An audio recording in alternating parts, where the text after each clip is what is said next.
Welcome to our new series of video shorts in which we pull back the curtain and take you behind the scenes of all things related to Rohde & Schwarz transmitters.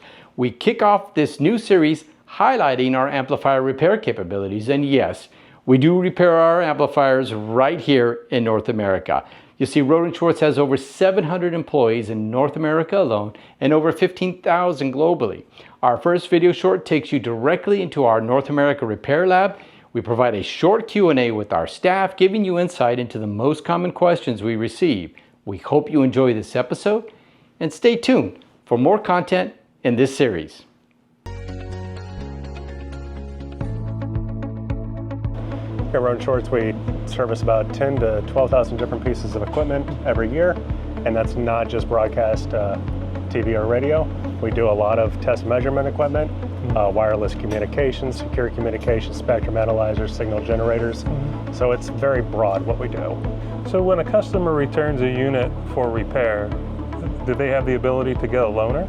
Always. Yeah. So for SLA customers, it's always included, and it's always available to purchase if they don't have an SLA. So should a customer expect to receive their serial number unit in return, or do we return something that's been repaired off the shelf? No, the customer should always expect to get their unit back. Could you explain the overall process of receiving a unit for repair and then through repair and then shipping it back to the customer? Yeah, so once the unit is received and it's received by a receiving team, they will bring it to the induction team. They do some quick checks, verify that the paperwork matches and everything, then they'll bring it to the technical team. The technical team will do a quick check, verify the customer's complaint, and then they'll perform whatever repair they need to repair once they diagnose the issue. Then we'll do an outgoing test to verify that it meets all the factory specifications.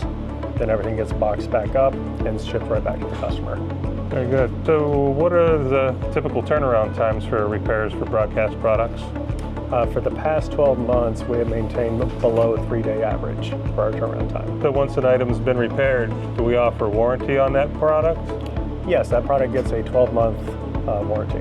So for parts that can't be repaired, do we also handle replacement parts here in Columbia? Yes. Do you have an estimate as the value of what we have in stock here? Several million. Several million.